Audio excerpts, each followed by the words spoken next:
Bom, hoje chegamos ao fim da nossa série de sabatinas com os candidatos e candidatas ao Senado pelo Distrito Federal. Eu recebo aqui no estúdio hoje o Tenente Coronel Souza Júnior, candidato pelo Democracia Cristã, e comigo está a nossa colunista Isadora Teixeira, que também participa dessa entrevista. Já desejo uma ótima tarde aos dois. Boa tarde. Obrigada pela presença, candidato. Obrigado a você. Bom, candidato, assim como todos os outros que passaram por aqui, o senhor vai ter 15 minutos de entrevista. O seu tempo começa agora, o cronômetro está ali na tela. Candidato, o senhor vem da área da segurança pública, da Polícia Militar aqui do Distrito Federal. O que o senhor pode fazer sobre esse tema, se eleito senador? Ok. Boa tarde, Larissa. Boa tarde, Isadora. Boa tarde, Brasília. Como você bem falou, Larissa, eu sou oriundo da segurança pública.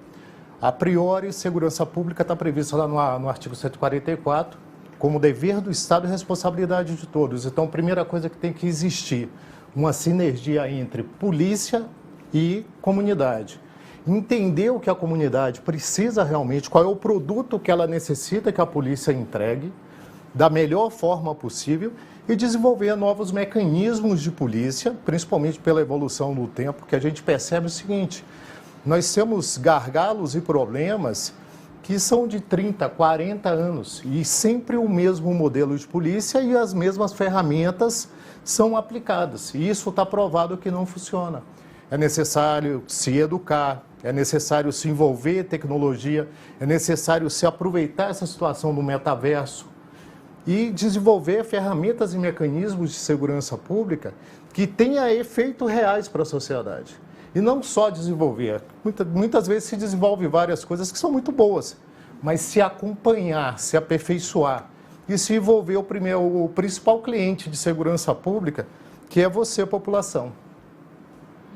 Candidato, o Distrito Federal é um reduto de trabalho de muitos moradores do entorno aqui de Brasília, né, que também acabam se utilizando dos serviços públicos daqui, como hospitais e escolas, por exemplo. Gostaria de saber qual que é a opinião do senhor. Acha que o Distrito Federal deve acolher mais esses moradores ou acha que a responsabilidade deve ser mais de Goiás, que é onde eles residem? E aí a gente vai entrar em duas variáveis, uma variável controlável e uma variável incontrolável. Não há como não acolher. Tem que se desenvolver mecanismos de gestão para trazer esse entorno com qualidade, se atender com qualidade, sem prejudicar a população do Distrito Federal. Ou seja, tem que se otimizar. E é impossível não pensar no entorno. É uma variável incontrolável. Querendo ou não, essas pessoas, principalmente quando precisa, principalmente de saúde, elas vão recorrer aonde ela está mais perto, dentro do território nacional, que é exatamente o Distrito Federal.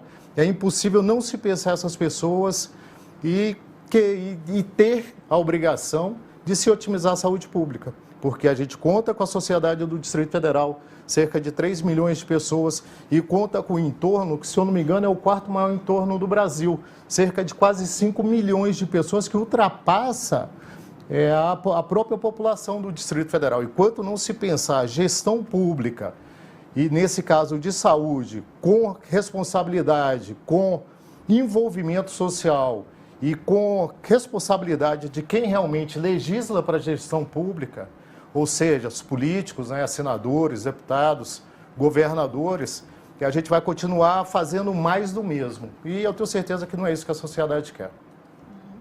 Agora, candidato, o partido do senhor tem o José Maria Emael como candidato à presidência. Isso. As chances dele chegar ao segundo turno são baixas, né? Como mostram as pesquisas eleitorais. Isso. Agora, quem o senhor pretende apoiar em um eventual segundo turno entre o presidente Jair Bolsonaro e o ex-presidente Lula, e por quê? O meu modelo mental, sem dúvida alguma, ele defende a pátria, a família, a fé. Então, sem dúvida alguma, o meu presidente de apoio no segundo turno é o presidente Bolsonaro. Já votei no Lula, mas hoje, dentro do modelo mental e dentro do cenário social e dentro das propostas e resultados que foram apresentados no governo Bolsonaro, sem dúvida alguma, Bolsonaro. Candidato, os recursos que mantêm as forças de segurança aqui do Distrito Federal são oriundos do Fundo Constitucional do Distrito Federal, que é um assunto polêmico quando discutido com outras unidades da Federação que não têm esse mesmo recurso, né? Só que o Fundo Constitucional ele é gerido pelo governo federal. E alguns assuntos, por exemplo, como aumento salarial para as forças de segurança, precisa ser fechado entre o governo do Distrito Federal e o governo federal. Gostaria de saber do senhor, você acha que esse modelo é bom ou poderia ser alterado? Vamos lá. Por sinal, o Fundo Constitucional ano que vem, né, a gente vai ter cerca de 21 bilhões. Aumentou-se aí cerca de 4 bilhões e 800, o que é muito bom para o Distrito Federal. Esse modelo duplo tem que ser analisado a médio e longo prazo. Se ele é existente, é porque tem um fundamento jurídico e de gestão para ele existir. É muito difícil, como fala a Bíblia, né, que não é bom se mexer em marcos antigos. Se ele está dentro desse formato é porque existe um motivo para isso. Mas isso não impede que seja analisado e que haja propositura de leis, de normas ou de caminhos alternativos que sejam bons para as duas partes. Realmente o DF ele tem que ser o referencial, o modelo, né, para as demais localidades do Brasil. Né? Pegando essa tônica da segurança pública. A Polícia Militar do Distrito Federal já teve o melhor salário do país. Hoje nós somos o 7º melhor salário, ou seja, não somos a referência. É preciso se retomar salários de segurança pública, saúde, educação, se abrir espaço para empreendedorismo, intraempreendedorismo de empresas privadas, se gerar mais dividendos para Brasília inteira e realmente tornar o DF um modelo para as demais localidades do país. Perfeito. Candidato, mudando um pouco de assunto, né? Vamos falar agora de saúde, na verdade pegando o gancho até, né, do que o senhor acabou de falar. Se eleito, quais serão as suas propostas para melhorar a saúde aqui do Distrito Federal? Em princípio, cumprir o artigo 196 da Constituição Federal, que é o artigo que fala sobre saúde. A gente percebe no país que o Brasil está carente do cumprimento da norma constitucional. A Constituição ela é o norte para o país. Infelizmente, a Constituição, como operador do direito, sou bacharel em direito, pós-graduado em direito penal, pós-graduado em direito militar, como operador do direito, a gente realmente tem que primar pelo que está escrito. Nós temos percebidos interpretações extremamente extensivas à norma jurídica constitucional, que é o ápice da pirâmide das normas, e que tem,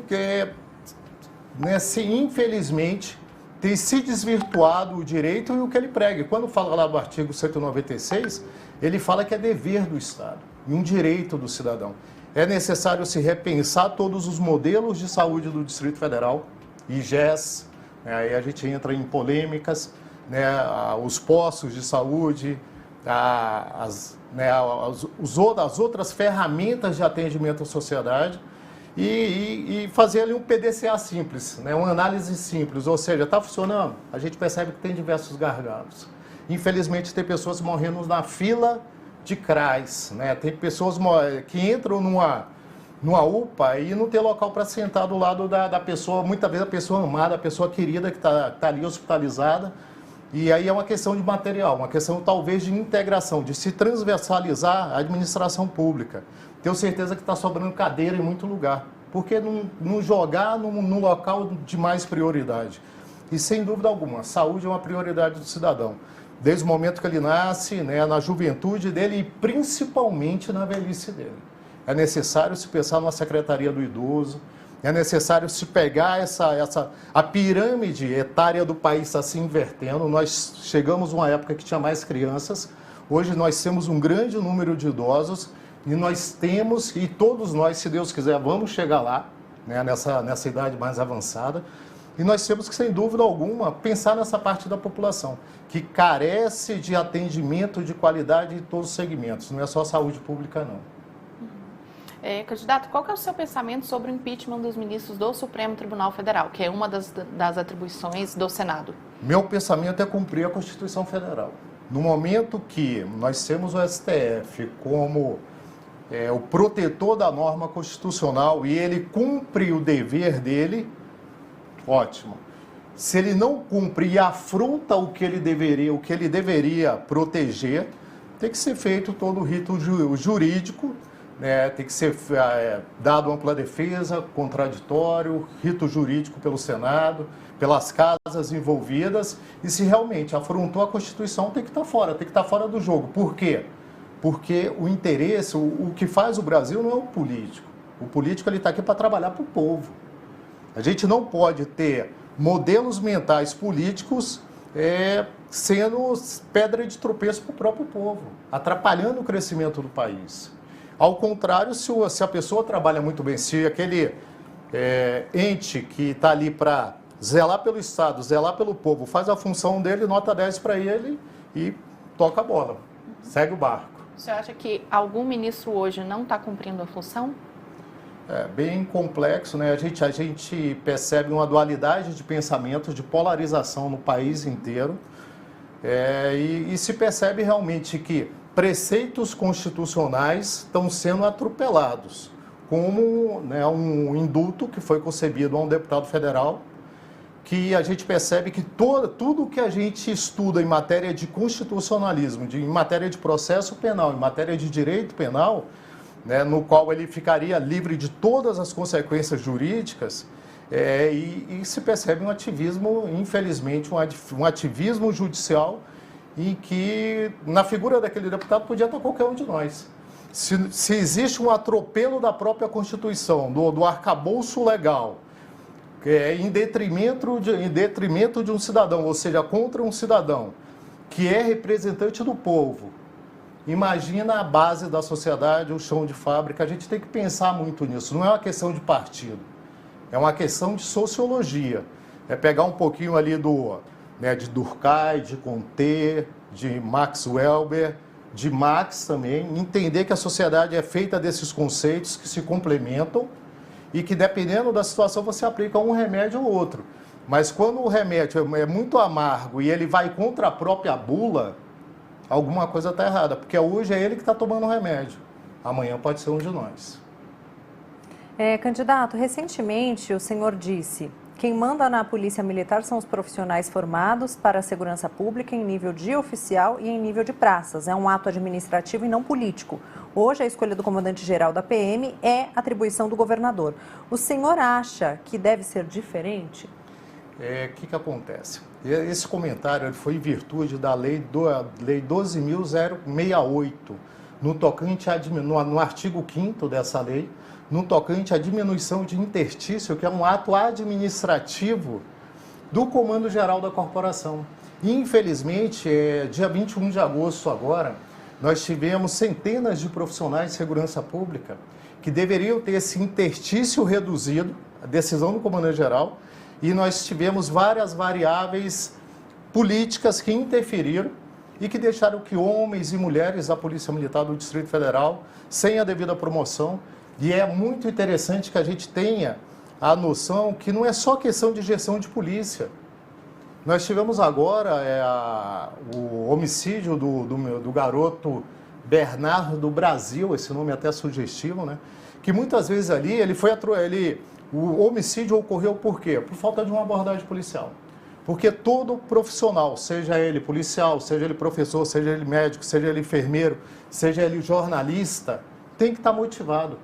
Porque isso é da natureza do ser humano.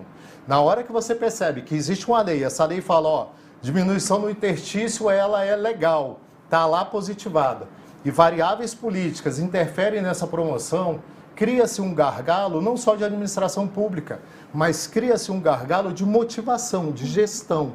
E quem sofre com isso? Sociedade.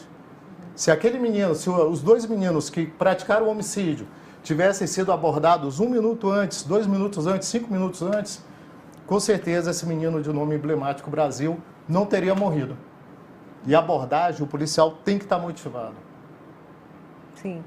Candidato, o senhor vai ter 1 minutinho para fazer as considerações finais, mas ainda tem aqui 18 segundos a mais, né? Ótimo.